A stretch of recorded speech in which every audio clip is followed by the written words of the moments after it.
Possibilities are all around us. Everywhere we look, we see opportunity. We see potential in unexpected places. And when we share our knowledge, vision, and connections, we turn great ideas into action. In communities all around the world that we call home. Like transforming an old bus to feed hungry children, or providing life-saving equipment to those who need it most. From fighting disease to rebuilding schools, together we can make real change happen. We're Rotary. We are people of action. Get involved today at Rotary.org.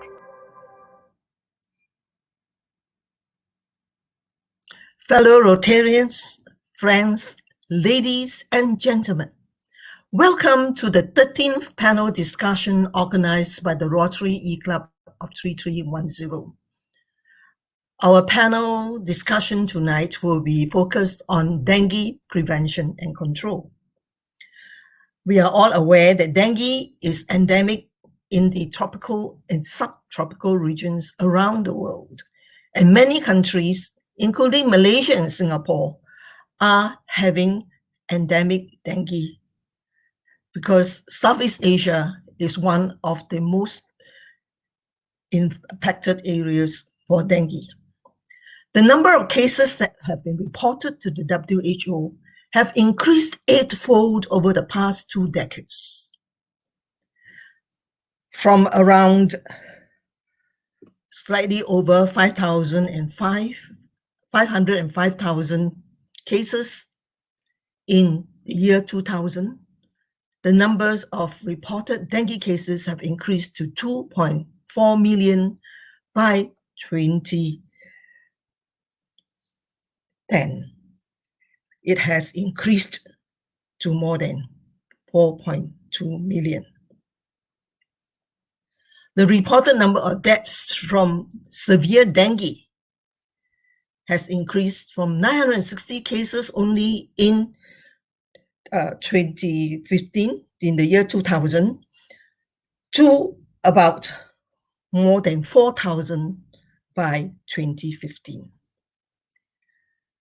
And there has been an all-time high in the incidence of dengue cases in 2019.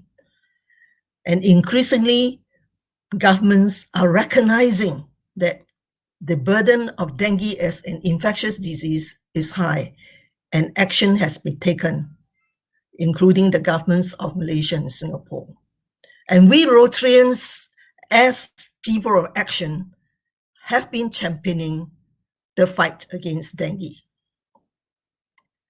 We are privileged tonight to have with us 3 distinguished Rotarians who have been leading the fight against dengue, and they are from the Rotary Club of Johor Bahru. Our panelists tonight are PDG engineer John Chia, who has been leading the fight with dengue in his capacity as an engineer, a civil engineer, and also a public health engineer when he was working with the government for more than 20 years. After he left the government service, he set up his own consulting company, Sienco, and is now a senior consultant engineer. And as a leader in Rotary, he has been championing this fight. Our second panelist is past President Dr. Siva Murthy. And Dr. Siva Murthy is the trailblazing chairman of the Rotary District 3310 Committee Against Dengue. Our third panelist is Dr. Savas Shamugan, and he is a senior surgeon. He is the senior consultant surgeon at the Putri Hospital in Johor, and also an associate professor with two universities, the Monash University campus in JB, and also the hospital in Bangui. Now, I would like to invite our first panelist, PP Dr. Sivamurthy, to share with us his journey as the pioneer chairman of the Action Committee Against Dengue. And Dr. Siva himself is also a victim of dengue. And during this panel discussion, he will be sharing with us some of his personal experiences he went through when he was a dengue patient and how his own son was also struck by dengue in the process. Dr. Siva, please. Thank you, PP Mayan, fellow Rotarians, members of the organizing committee, ladies and gentlemen, a very good evening.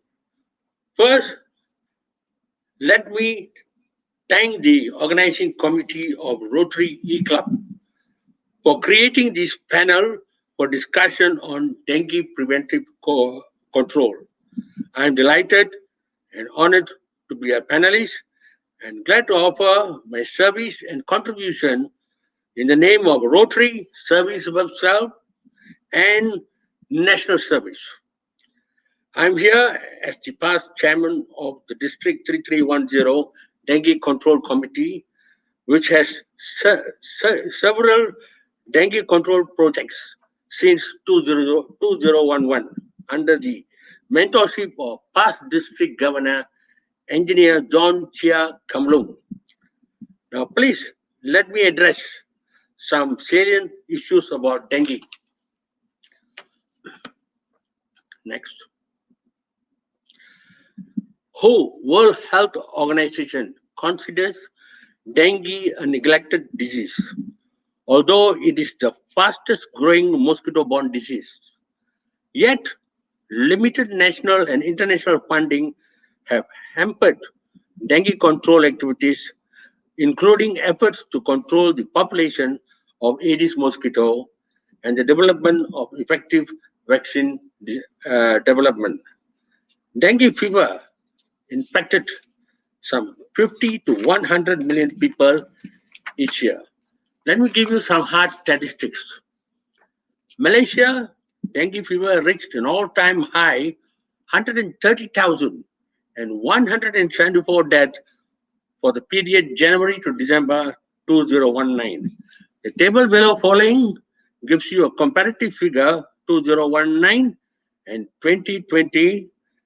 The total cases for the 2 years is 200,359 and death alarming 294. Now then the next question is, what are these factors that contributes to the increasing cases of dengue? The first fundamental factor is the change of the virus type, the mutation of virus type 1 to type 2, now type 3 and 4. There had been a massive population in the urban centers, more concentrated. In other words, dengue has been prevalent more in suburban and urban areas. The weather, another significant factor, changing weather with rainy season in between dry and hot spells. All this has led to a decline in overall cleanliness. Now, let me tell you how the government can get involved in assisting bringing down the dengue, to control dengue. Now, the instruction comes from the top. The Director General of Health, Malaysia, issued a circular in 2010 to set up two levels of committee. One is Jawatan Kuasa Peringkat Kebangsaan, which is the federal committee, and the other is Mesyuarat Jemaah Menteri Peringkat Negeri, which is the district dengue outbreak committee, has to be set up all over the country. In Johor, Rotary Club was fortunate to be the important partner in this dengue outbreak committee. Now, the district dengue outbreak committee in Johor is headed by the district officer as chairman, and it holds weekly meetings with all the agencies, including Rotary Club of Johor Bahru.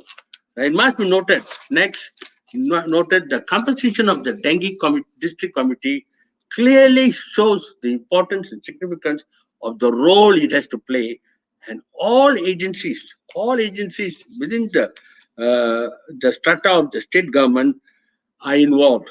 To start with, the chairman is a district officer. The secretarial is handled by the district health officer, and the members include secretary of city council, hospital director, district information officer, district engineer, water board engineer, district education officer, chief police officer, and NGO Rotary Club had been playing a critical role for the role of NGOs.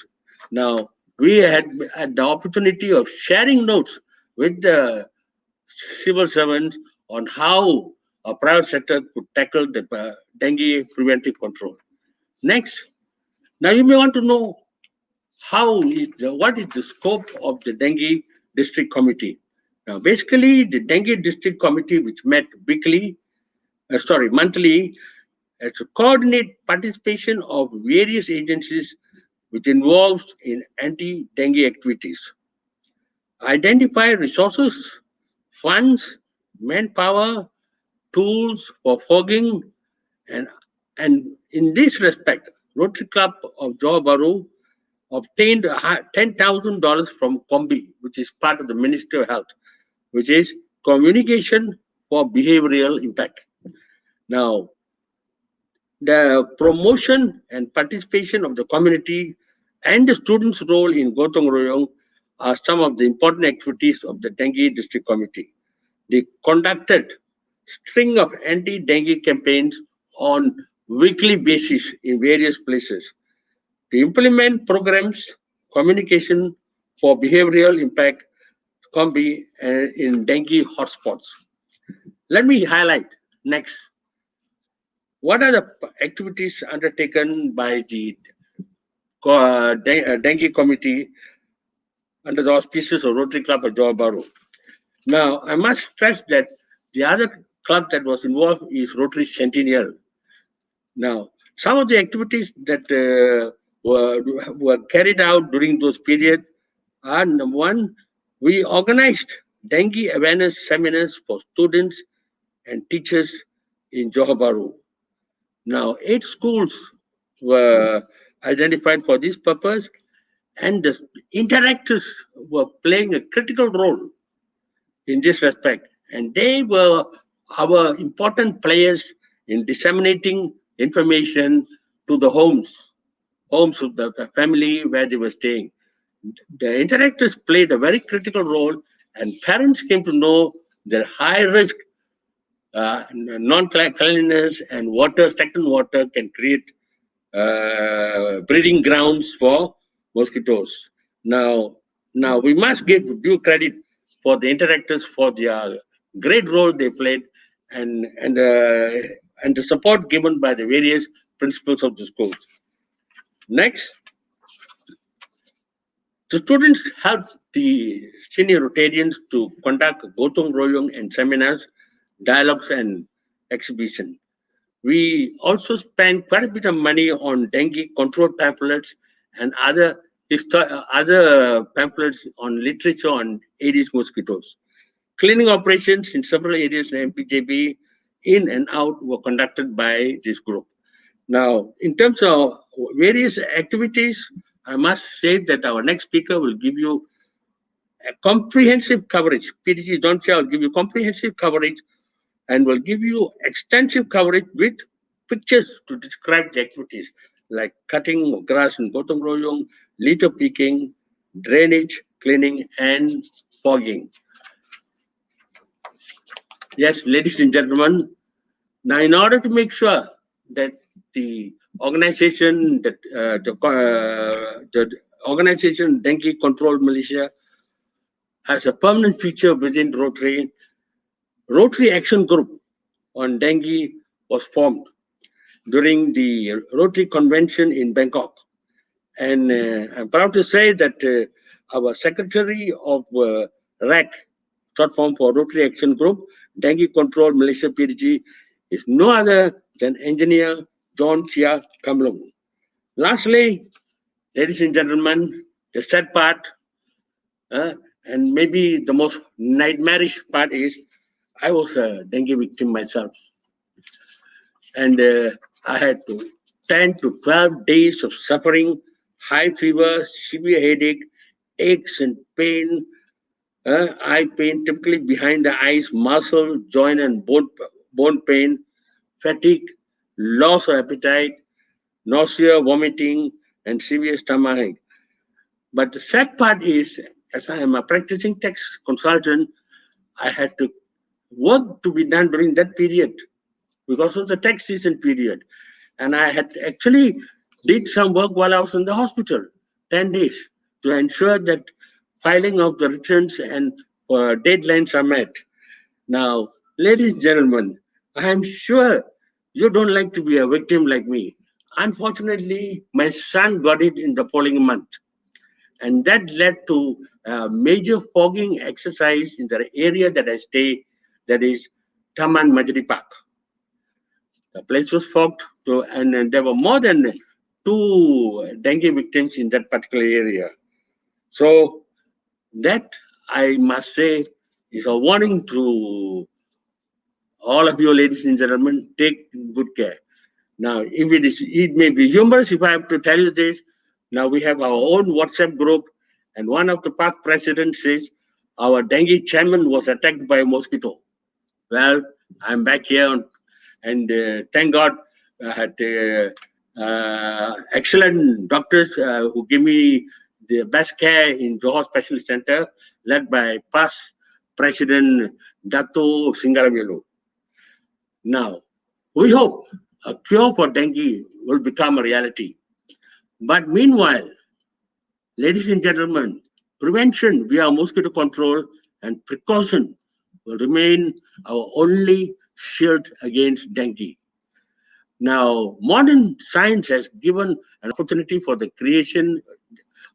creating genetically modified mosquito. It's been initiated by the Institute of Medical Research.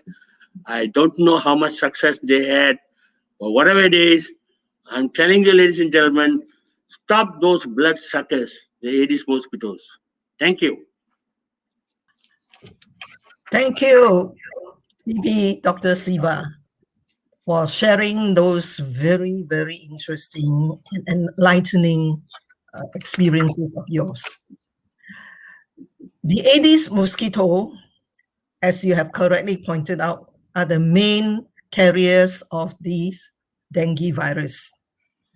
But the mosquitoes themselves were infected actually by the people who have been infected by dengue. An uninfected Aedes mosquito who bites and sucks the blood of a dengue victim gets infected. And when the same mosquito bites another person who is not infected by dengue yet, the dengue virus is then transmitted to that person through the salivary glands and the saliva of the Aedes mosquito. Hence, there is this cycle that we must break. So how can we, as individuals, try to stop those bloodsuckers, as Dr. Siva has said? Interestingly, dengue cannot be spread from person to person. It must be through an infected female Aedes mosquito who needs the protein from the blood of people to get their young. They need protein to generate the next generation, and they do this very proficiently. The preferred habitat, as has been correctly pointed out by Dr. Siva, is the urban and suburban areas. And our homes and the areas around our homes are the preferred habitats of these mosquitoes. Stagnant water in receptacles within our own homes, like vases for our flowers, flower pots, and so on, and even our sanitary systems can become breeding grounds for mosquitoes, like Aedes, who are most active during the day. They bite during the day, not at night, as most of us believe mosquitoes do.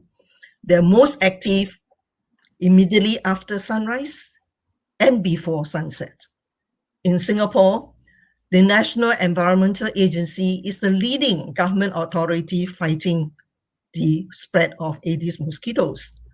But they cannot succeed without the collaboration and cooperation of all of us. In Singapore, we have what we call dengue clusters.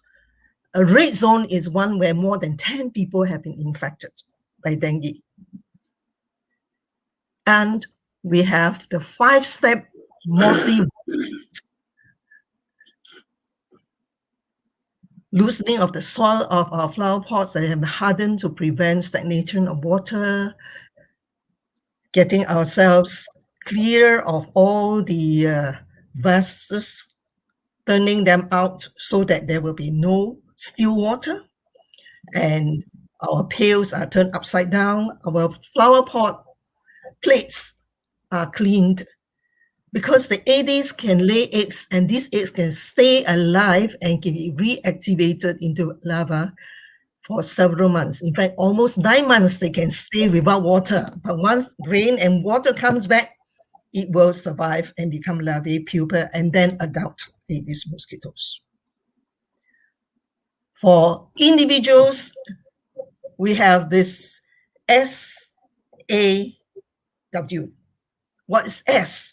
S is to spray mosquito repellents to prevent yourselves from being bitten.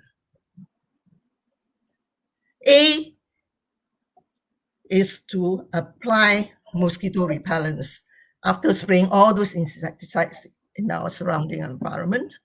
And W is for wearing long sleeve tops and trousers, if you like to say that, so that the chances and the risk of being infected are less. So if you are staying in a dengue infected area, as Dr. Siva has said, then there will be fogging and so on. And to share with us more about the various methods of controlling the spread of dengue through the Aedes mosquitoes, we have PDG engineer John Chia, who will tell us about the various methods we have to make sure that this primary and key fundamental control of dengue spread is effective. PDG Chia, please. Thank you, Past President Mayan. And we just heard Dr. Siva mentioned, as long as vaccine is not available, to a public health engineer like myself, I believe the best way is to seek out, search, and destroy their breeding grounds. Seek them out. World Health Organization has given us the opportunity to give us some guidelines as to how we can go to fight this dengue disease. And the 3 methods that they have used so far, which I will elaborate on it, is first one is the biological control. The second one is the chemical control.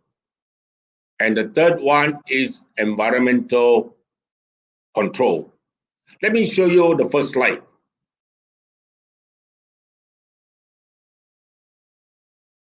the first slide. Under biological control, feeding guppy fishes into stagnant pools of water, which we find in open drains or ponds. Guppy fishes love to eat the larvae. And you can see that this shows our Rotarians feeding the pond with guppy fishes. The next slide will show you the way we also control by chemical. See the type of material that we are using for the fogging. We have got Fenthion, Malathion, and Phentotion, and Thermophos. But please bear in mind, these chemicals are toxic. Please leave the fogging to the professionals. The next slide will show you the environmental way of we can landscape an area. But please believe me, such a lovely landscape as put up by architects or engineers are also places of breeding grounds. Look at the grating. The drain is closed up. Underneath that grating, there is water flowing. Sometimes, and most of the times, you find that the water is clogged underneath those drains. And therefore, you get also potential breeding grounds. Even the flower pots itself, look at it. Once the soil is hardened, you get a 1 shilling thickness of water, and that's where your breeding starts again for the mosquitoes. Next slide.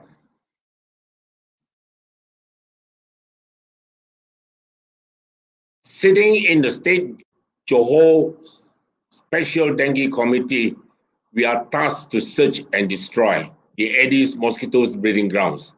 And this is what our State Dengue Committee face daily in their efforts to fight the bite. The Malaysian government and its various agencies like the Ministry of Health, Southern West Malaysia, Indah Water Consortium, the Fire Department, local councils, and the Drainage and Irrigation Department are conducting out a series of cleaning and anti-dengue campaigns to get rid of stagnated pools of water which are potential breeding grounds. This is an example of the clogged drains. Slide 5, the next slide. Even septic tanks are also good breeding grounds. Side lanes and back lanes, the next slide, are concerns also for breeding grounds. Sometimes in some of these undergrowth, you can find empty tin cans. All you need is to get a little bit of water, clear water, into the tin cans, and you get breeding grounds. Next slide shows the monsoon drains. See the number of tin cans and bottles in that monsoon drain. And what do you get? Stagnated water in the bottles, and you get also breeding grounds. The next slide will also show you open spaces where open dumping is simply done. But we have got methods of looking the matter, and therefore we say, let us have good sanitary landfill methods. Next slide. In factories, we find that we also have breeding grounds. Look at the tarpaulin, canvas sheet. There are also stagnated pools of water as a result of rainwater, and those are also breeding grounds. Next slide. Here, even in construction sites, we find that we have got stagnated water, and those are good potential breeding grounds for mosquitoes. Next one.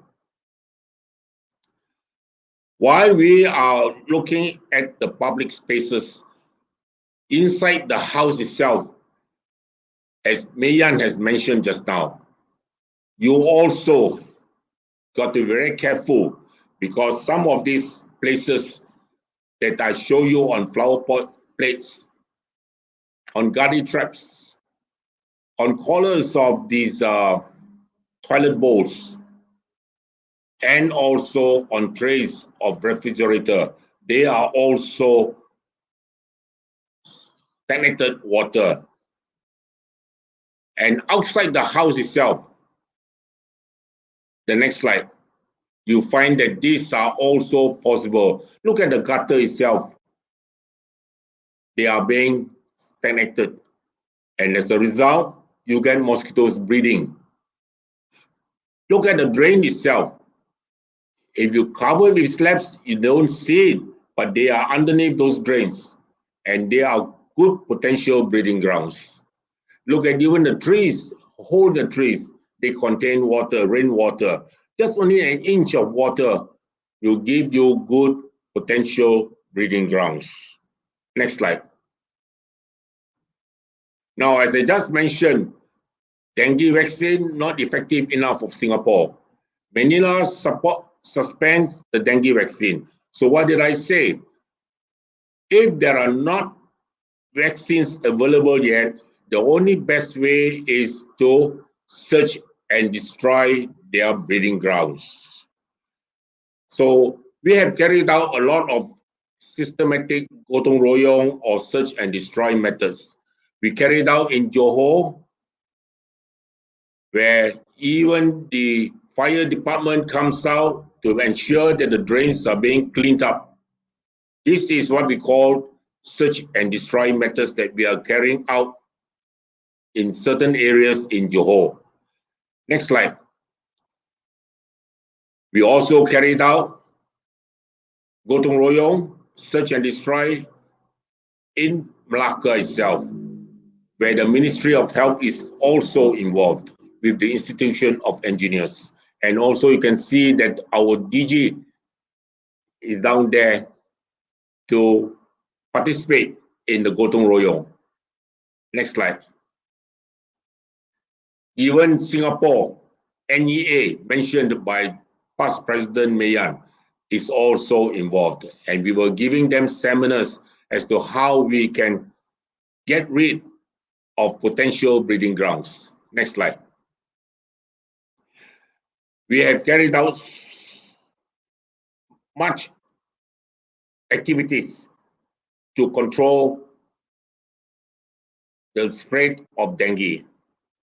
So in conclusion,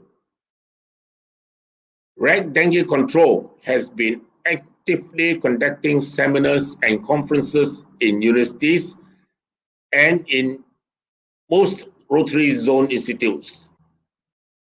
Rotary International has even recognized our efforts and has published an encouraging report in its magazine, The Rotarian, in the June 2018 issue. See slide 17. That is in the Rotarian magazine. I will definitely ask my fellow Rotarians and fellow citizens to spend time to work together to carry out anti-dengue campaigns in cooperation with the government and its various agencies to combat this dengue disease, which is very prevalent in the tropical and subtropical areas. I thank you for the opportunity to speak a few words on dengue control. Thank you. Thank you, PDG Engineer John Chia, for sharing with us those various methods to kill off the Aedes mosquitoes. We are also aware that the Aedes mosquito is one of the most prevalent viral infectious diseases of concern, and we need to search and destroy those habitats where they are breeding in. For lay people like us, what are the signs and symptoms that we should be looking out for to be able to know whether we have been infected by the dengue virus? Generally, most people who are infected by dengue would have mild symptoms, and some are even asymptomatic. But they can be infectious even before the symptoms come on and after they have recovered from their fever period. To share with us some of these clinical symptoms and how we can manage it, and also to distinguish it from other viral diseases like Zika, the dreaded one for women who are pregnant because their fetus could be infected through it and develop meningitis and syphilis. Or chikungunya, that dreaded bone-breaking fever, which will cause immense pain for the victims. The early symptoms, severe flu conditions, are almost similar.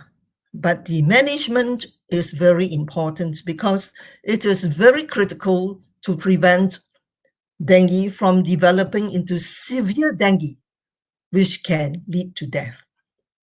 And to share with us all this interesting information about clinical management of dengue patients and how to distinguish and clearly diagnose and manage and prevent severe dengue, we have Dr. Shanmugam. Dr. Shanmugam, please. I thank you, Madam Moderator, Past President Tan Mei Yen of the E Club, my fellow panelists, fellow Rotarians, ladies and gentlemen. I'll go to the next. I'll explain from the next slide, please. Now, know the essentials, please. The clinical aspects of dengue are basically, it is a viral disease, number one, like your influenza, coronavirus, or Zika, or chikungunya. They are all viruses. And generally, most viral diseases exhibit almost the same symptoms as our moderator just said. Bone-breaking pain, muscle pain, fever, lightheadedness, and even nausea, vomiting, and everything else. And the effect they have on other organs as in Zika or in chikungunya. Now, it is carried by a mosquito. The generic name of that mosquito is an Aedes mosquito. And the two specific forms are the Aedes aegypti and the Aedes albopictus. I'll tell you how to differentiate them in a short while. It is characterized generally by high fever, bone aches, muscle aches, and a distinct rash. Dengue is of two forms. The milder form called dengue fever, DF, or the more severe form, dengue hemorrhagic fever. And lastly, remember of the essentials, dengue can kill. I'll explain next in the slide how to distinguish the two carriers of Aedes aegypti as the mosquitoes. The Aedes aegypti has a lyre, the musical instrument, lyre-shaped sort of white structure on the back of the mosquito. Whereas the Aedes albopictus has a long median longitudinal white stripe extending from the anterior, that is the front margin, to the about the level of the wing root. That is a long line. That will tell you it is an Aedes albopictus, but both are Aedes mosquitoes. Going on to the next slide, I will tell you of the world incidence, meaning to say, it is generally located, this dengue virus, around the equatorial belt and just above and below to the tropics, as we say. And the whole world sort of incidence of cases has been around 50 to 100 million cases per year, and 500,000 of dengue hemorrhagic cases of these 100 to 50 million cases. And of these, generally there's been about 22,000 deaths. And that's a lot of deaths that we can afford not to have.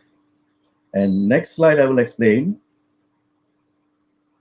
that dengue cases in Malaysia This particular slide shows you in the year 2010 on your far left, there were 46,171 cases, of which there were 134 deaths.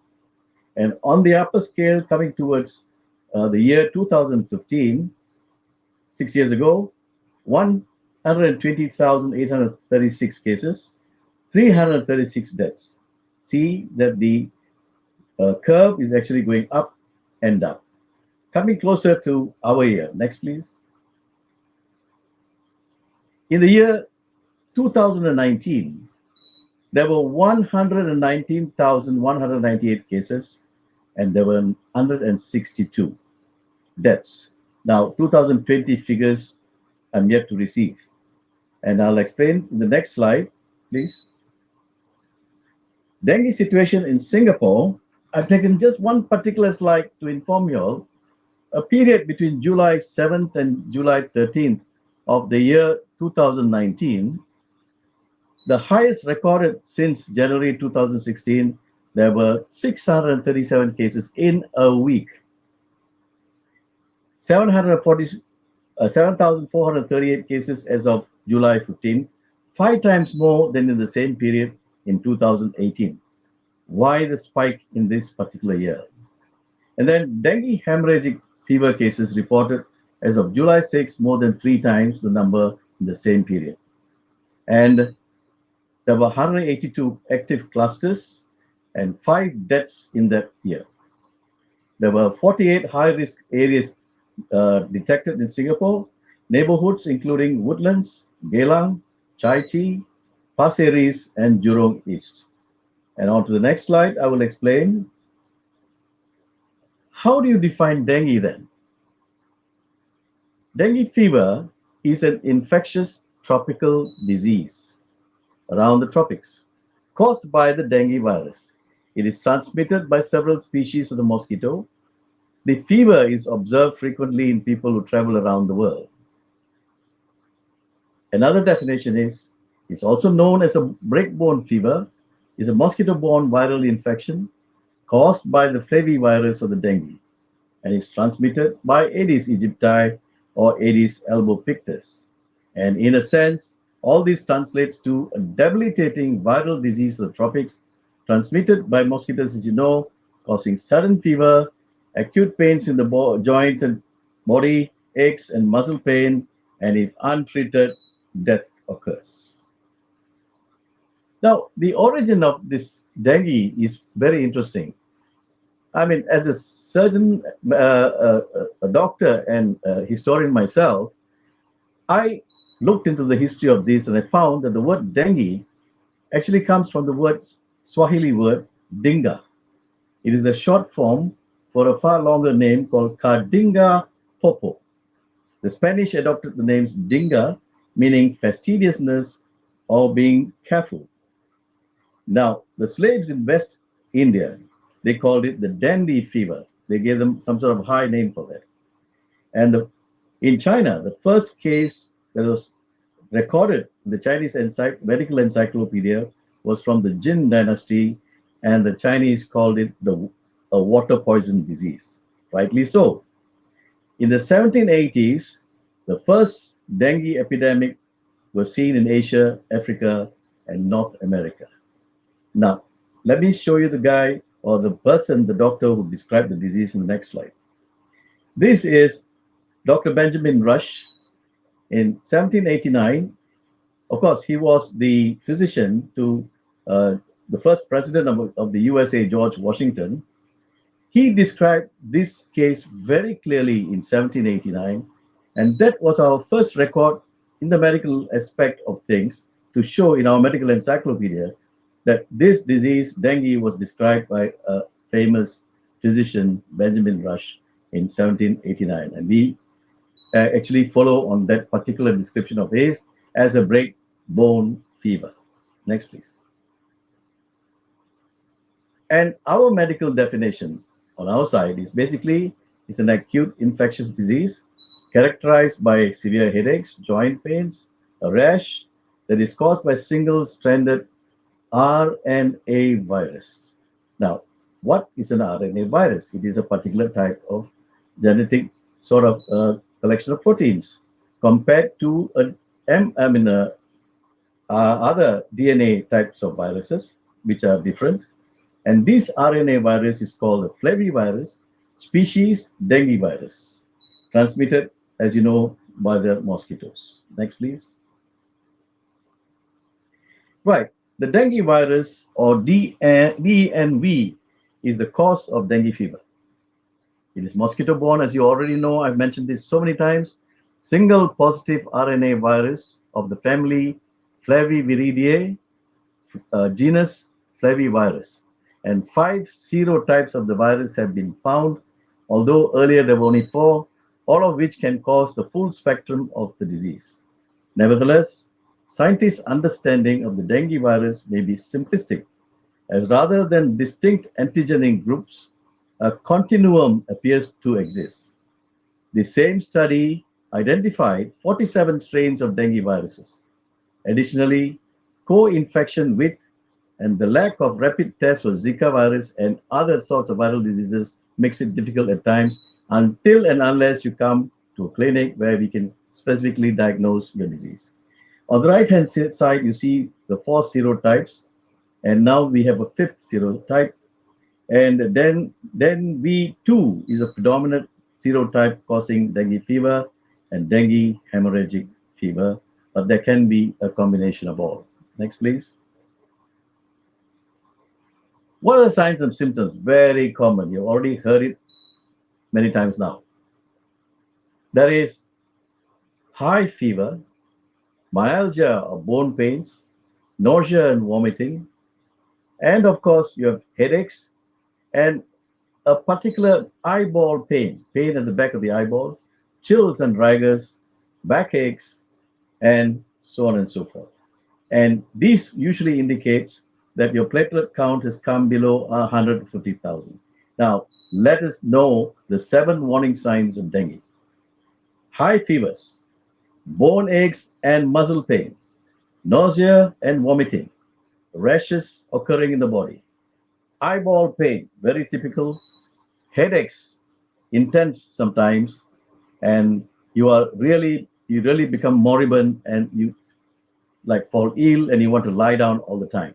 And the last, more dangerous aspect of the disease is bleeding from various parts of the body, including the nose. We call it epistaxis, from your mouth, from your anus, where you pass motion. It can be bleeding gastrointestinal tract, as we call it, upper GI or lower GI, meaning to say you vomit blood or you pass out blood in your feces. And next, I'll explain the rash. What do you really need to know about the rash? These rashes can be extremely itchy. Honestly, ladies and gentlemen, the itchiness is unbearable sometimes, causing the affected skin to peel off. Since there is no specific treatment for dengue rashes, the patient should bear in mind its duration and use some skin cream lotions for relief. And once the dengue rash has subsided, you can now add a moisturizing liquid without perfume, of course. That can help the skin to return to almost normal. The first dengue rash, please be reminded, occurs within 1 to 2 days of fever. That is a giveaway as dengue. Along with some blood tests, we can confirm dengue for you. The second stage of the rash appears when the fever is subsiding and lasts for 1 to 5 days. Here in this picture, I've showed various types of dengue rashes, and you may in your lifetime seen some of these rashes among your friends or relatives. Next, please. Now, the danger or the dangerous part of this dengue fever is the dengue hemorrhagic fever. The earlier one is just dengue fever, DF, but this is called DHF, meaning dengue hemorrhagic fever. Hemorrhagic, in layman's term, means a bleeding disease caused by the dengue. And this bleeding disease can lead to dengue shock by loss of blood in your body parts, in your intestines. And that shock can lead you to even death. So what we're talking about is hemorrhages, plasma leakage into the body parts, hemoconcentration, loss of body fluids within your own body, hypotension when all this body fluid is gone, and you have low tension or low high pressures, and your heart cannot sustain circulatory failure, the whole heart system and the circulatory system fails, you go into a shock, and most of the time it is an irreversible shock, which finally leads to death. Next, please. Again, to emphasize dengue hemorrhagic symptoms, remember there's always a febrile phase as early dengue. There's a headache, mouth and nose bleeding are the signs to show you that it is a hemorrhagic fever. Muscle aches, joint pains, vomiting, rashes, and diarrhea are as usual. But diarrhea is a feature that you got to watch out, because the intestines are now involved, and the insides of the intestines are sort of raw, and they can bleed anytime, and they often start with diarrhea first, followed by bleeding. So the critical phases will be pressure drops, hypotension, that is fluid accumulating in the lungs called pleural effusion. There's water collecting in the intestines because of the inflammation of the intestines. We call it ascites. And gastrointestinal bleeding is bleeding from the nose, mouth, and ear. From the anus. All right. The recovery phase, the patient can go into altered consciousness or altered level of consciousness because of the involvement of the brain or bleeding that has taken place in the brain. All dangerous symptoms. Seizures can take place once the brain is affected. Itching becomes intense. The heart becomes very slow and finally stops. On the right-hand side, you can see some signs of hemorrhage or bleeding in the gums, in the eyes, in the skin, and on the chest wall, and everywhere you scratch, you might bleed. Next, please. So how do we confirm dengue? If you have symptoms, my honest opinion is, and if you're doubtful as to what you have, you know it can be a viral disease because of the common symptoms I mentioned, please seek a doctor's help. And the basic thing the doctor does will distinguish whether this is dengue or not. And one of the commonest things that we do as clinicians is to check your platelet count. Now, a platelet is a white cell. Now, among the white cells, we have plenty of types of white cells: neutrophils, eosinophils, platelets, and lymphoblasts and lymphocytes and things like that.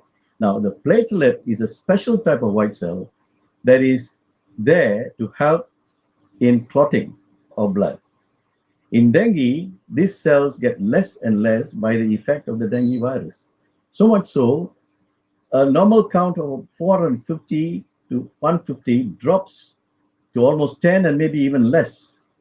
And when it drops that level, you are going to start to bleed.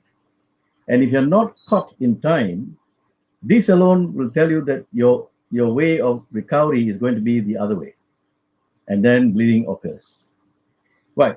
Having said this, this is one of the first and primary tests. The second one we do is serology. Serology in dengue testing is basically a direct method, which is fairly straightforward in most hospitals. We check for the virus isolation if necessary, if you have a weak center, or a genome selection, all that not necessary. But NS1 detection is very important. Dengue virus NS1 antigen is easily detected in the blood. And if this is shown to be positive, it means that you are actively having dengue at that moment. And it's a fast sort of a study. It is done in most hospitals. So apart from the platelet count that we have done, the NSI detection tells you immediately that you have contracted dengue at that moment. And say you've gone on to a week or so, and later NS1 doesn't become so prominent, this other indirect method called serology IgM, that is an antibody testing, is done, and that will show you if it is present that the disease was within a week to 2 weeks. And if it is a late sort of after the onset of the disease, maybe 2-3 weeks later, then you get your IgG, and later on IgG being present. So IgG, or the antibody, is detection much later. But generally in our practice, as you can call us Kiasu or Kiasi at this moment, we do all these three. And we find that NS1 is positive, we know he still has the disease and active. Serology IgM, not ready, doesn't matter. But we know that NS1 shows he has got the disease. But serology IgG is present, it means he had a dengue viral attack sometime earlier. So these are some armamentarium, simple armamentarium that we have to detect dengue. Next, please. So what is the treatment for dengue? To be very frank and honest with you, there is no specific treatment available. It is all supportive, as they say. Basically, it is to rehydrate by intravenous fluids and by drinking water, oxygen therapy if necessary for patients who become very ill. Access to proper medical care reduces the likelihood that the disease will become more serious. So remember, access to proper medical care is the key word. Do not try experimental drugs or whatever that some people will tell you, whisper into your ear, hey, try this special tea or that tea. I will caution you to be cautious. Next, please. So treatment of dengue essentially is conservative and symptomatic.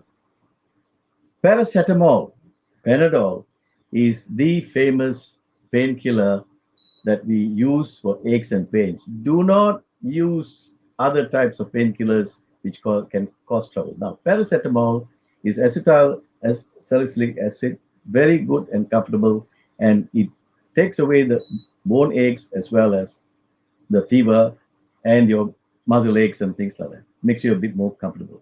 There are various types of Panadol, soluble Panadols, Panadol Extend, and what you call fast-acting Panadols. All those are available in the market over the counters. But I would not want you to experiment with it if you have severe symptoms.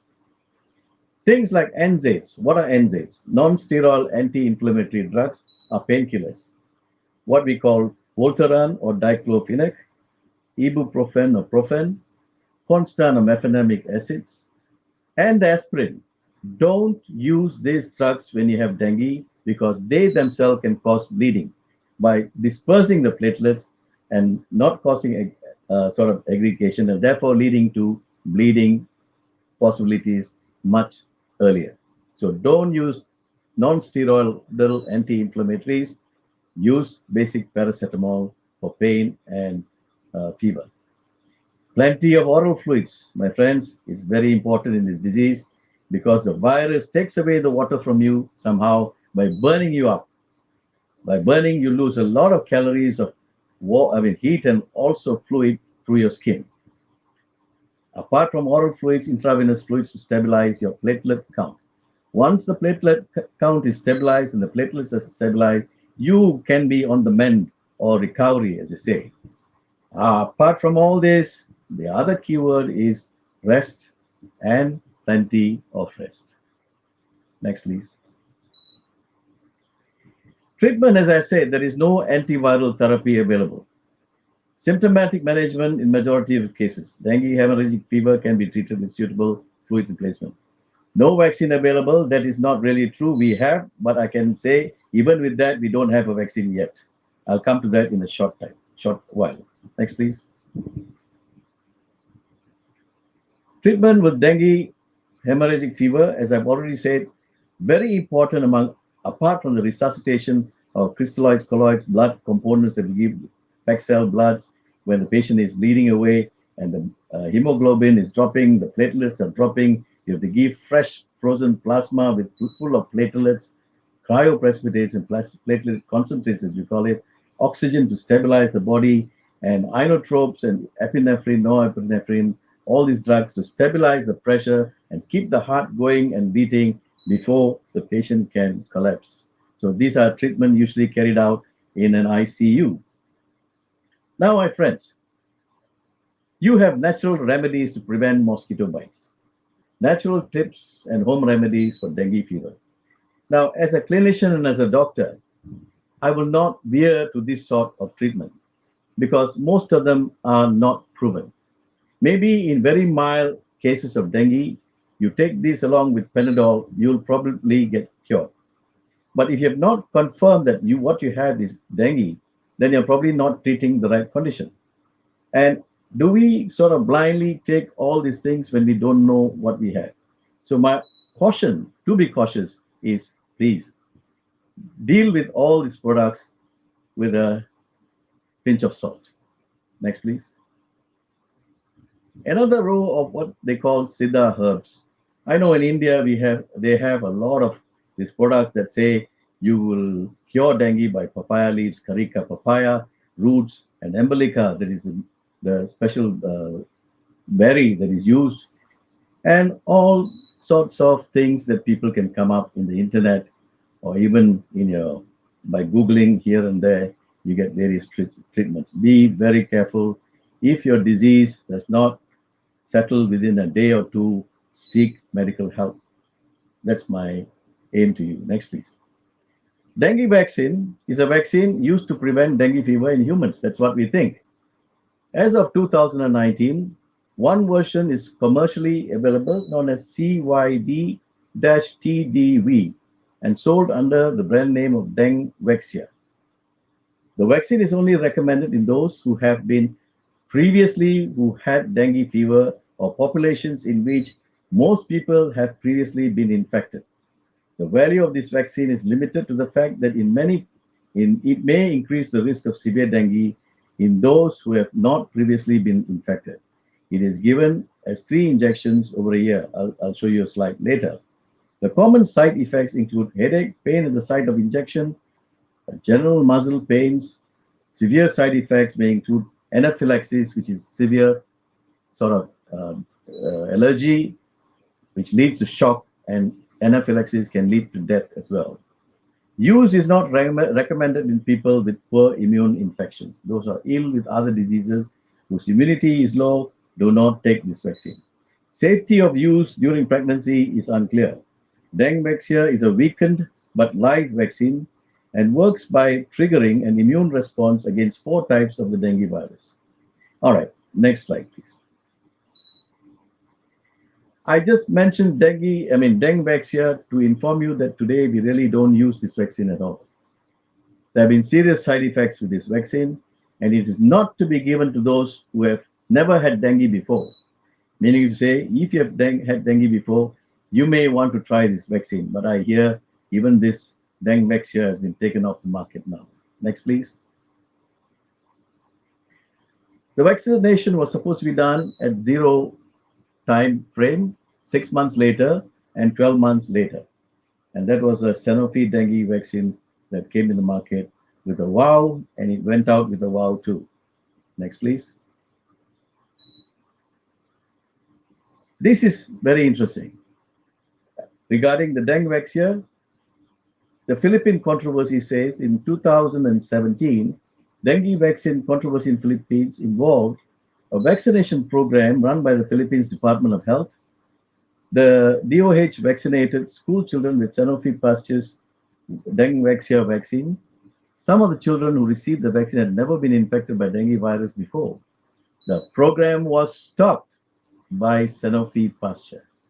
They advised the government the vaccine could put previously uninfected people at very serious risk of severe dengue. A political controversy erupted over whether the program was run with sufficient care and who should be held responsible for the alleged harm to the vaccinated children. So that Dengvexia was stopped immediately. Next, please. In conclusion, I come to my final slide. Apart from what PDG engineer John Chia has told you about taking care of cover containers, using insecticides, clearing clogged drains, close windows, using nets and things like that, my message to you, what is called the take-home message, is please, please, dengue is a killer disease if not controlled. Know your symptoms, and all the symptoms I've already mentioned to you just now. Know your symptoms. The treatment is only symptomatic. There is no shotgun treatment for dengue at all today. And the treatment is symptomatic, Panadol, fluids, and rest. Natural treatment is not scientifically proven. Dengvexia vaccine is mentioned only to be condemned. It's only for those who have had dengue before. Now we try to tell you not to even have it.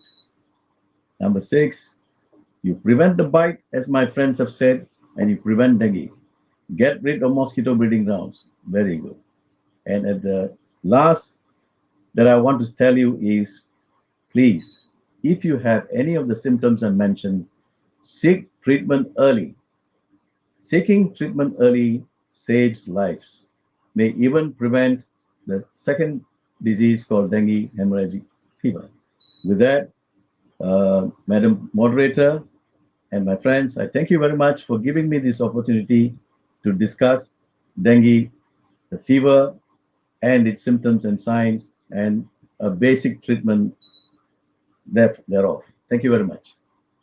Thank you, PP Dr. Shanmugam, for that very enlightening and useful, informative discussion on dengue fever and dengue hemorrhagic fever. We are running out of time, and for those of you listening in and watching us live, if you have any questions, burning questions that you want to ask, please send it over to our moderator through our website. All right. So I would really love to thank all our three distinguished panelists for sharing with us their insights, their knowledge, their expertise, and their journey in the fight against dengue. Remember, dengue can kill, as Dr. Shanmugam has clearly advised. And we need to understand how it is being transmitted, what we can do to manage ourselves and our loved ones, our own home, and the environment we live in. As Rotarians and people of action, we need to take up the arms against. Come alongside, be united in this fight against dengue. And I wish all of us, every one of us, and all those Rotarians out there who are actively fighting dengue, a very good journey forward. And we look forward to research and scientific proven ways of managing biologically, chemically, and genetically the dengue virus to stop this very debilitating disease amongst us. Thank you and good night. Very good. Thank you. Well done. Well said. Well said. Well said. We are already 5 to 7 minutes over time, so I'm not asking any